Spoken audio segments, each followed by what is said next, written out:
The following may not be suitable for all audiences. Viewer discretion is advised. Fitzgerald dad erased in drive-by while repairing his car on the side of the road. When Joshua Mahabir died from gunshot wounds on Wednesday night, the spanner he used to fix his car was still in his hand, and the phone he was speaking on to his wife lay by his side. Although the father of three had several arrests to his name, was defending a larceny charge in the High Court, and spent time in jail for unpaid maintenance, relatives said he was not a troublemaker who deserved to be erased in the streets. An assailant shot Mahabir, 39, of Garriswell Road, Fitzgerald, several times as he was repairing his Nissan Sunny B12, which stalled along John Jules Trace Extension. Death came on the third anniversary of his father, Lal Mahabir's death. Fitzgerald police responded to a report of gunshots in the community around 8:40 p.m. When PC's Renwick, Jaglal, and WPC Noriega arrived at the scene, they saw Mahabir lying on the roadway next to his car. Crime scene investigators found one 12-gauge cartridge casing, 2 fragments, and a cell phone. They processed Mahabir's car and allowed relatives to take it.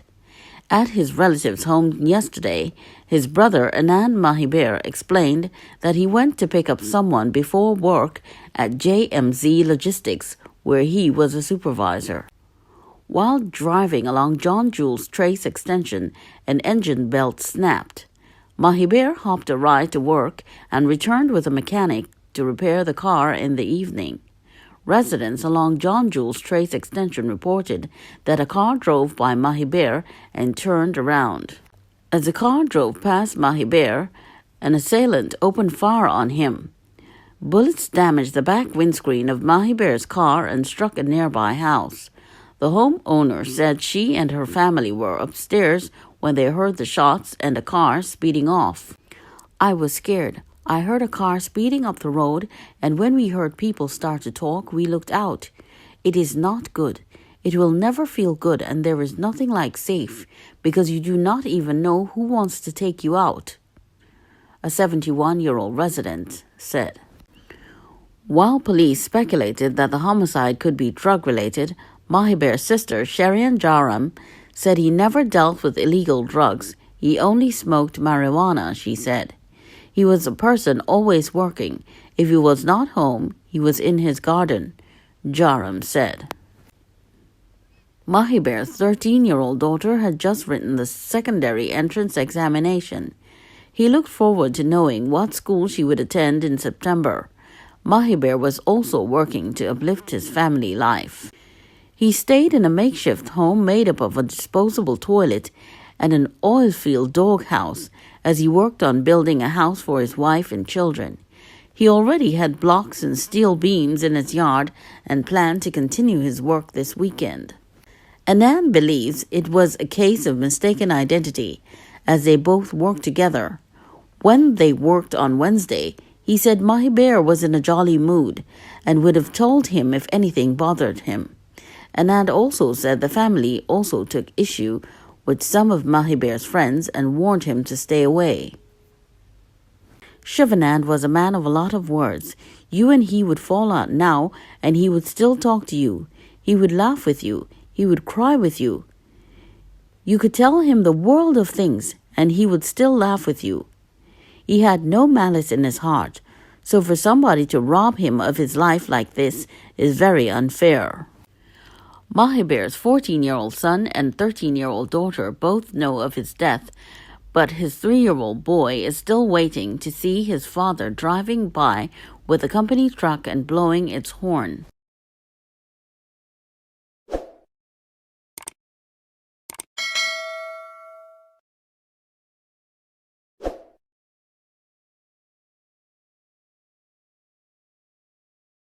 Mother and stepfather charged with manslaughter in the death of Zachariah Charles. A 31-year-old woman and her husband have been charged with manslaughter following the death of 6-year-old Zachariah Charles. Zachariah was the son of Raynella Charles. Raynella Charles and Stephen Bryson of Old St. Joseph Road, East Dry River, were both charged with the offense on Wednesday, following advice received from Director of Public Prosecutions Roger Gaspard SC. The charges were laid by WPC Morgan Job of the Homicide Bureau of Investigations, HBR Region 1. Charles and Bryson are expected to appear before the Port of Spain Magistrates Court today to answer to the charges. According to a police report, on April 12, Zachariah was brought into the Port of Spain General Hospital by relatives in an unresponsive state. It is reported that he slipped and fell while running to get a towel following his bath that night. However, he died while undergoing treatment. A post-mortem later confirmed that he had suffered multiple blunt force injuries to his body prior to his death. The couple was subsequently detained in connection with the incident.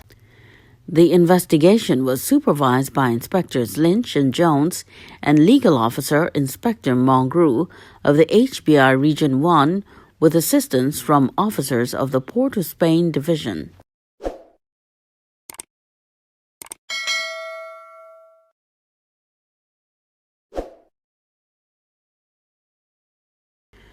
Member of Parliament for Naparima Rodney Charles has questioned the secrecy behind an overseas visit by National Security Minister Fitzgerald Hines.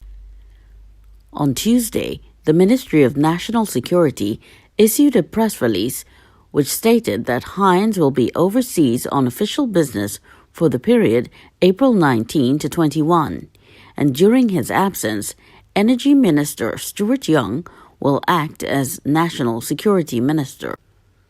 The Ministry of National Security did not disclose the country of visit nor the nature of the official business Hines would be engaged in.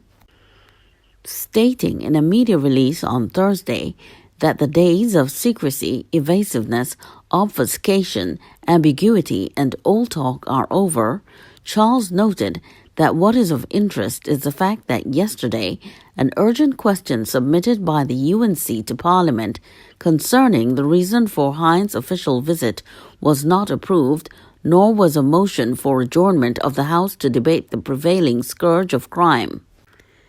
Taxpayers who foot the bill demand to know the reason for the official visit at this time. Was it to Israel? Who accompanied the minister? Was it Constable Clement? What is the cost, including per diems, of this secret sojourn? The measurable deliverables in terms of crime reduction statistics, and whether other lower-cost options were available to the ministry to achieve same goals, Charles questioned. Labeling Hines as a failure, Charles said at a time when the country witnessed 13 homicides over the Easter weekend and a further 7 2 days later, the country demands to know what could be more important to Minister Hines than leading the battle against crime from in front with both hands on the wheel. From all indications thus far, Hines has failed and is falling down badly on the job. He said to date, the country has witnessed 161 homicides for the year compared to 105 during the same period in 2021. Since Hines has taken over as Minister of National Security, there have been increases in homicides every single month when compared to the year before his term began. In November 2020, there were 24 homicides. Under Hines in November 2021, it was 69. In January 2021, there were 25 homicides. For January 2022, it more than doubled to 52. He said data from the Trinidad and Tobago Police Service show that other serious crimes have been on an upward trend since Hines became minister, including a 94% increase in fraud offences, a 47% increase in wounding and shootings, a 56% increase in kidnappings, and a 41% increase in homicides of elderly citizens. Statistics do not lie and obfuscate like this PNM administration, which excels in providing non-answers to parliamentary questions posed by the opposition. The citizenry demands to know how our taxes are being spent in order to access whether we are getting value for money or whether or not our taxes, especially in the wake of increased fuel prices, are merely being used to finance the overseas jaunts of a new breed of P&M oligarchs, Charles said.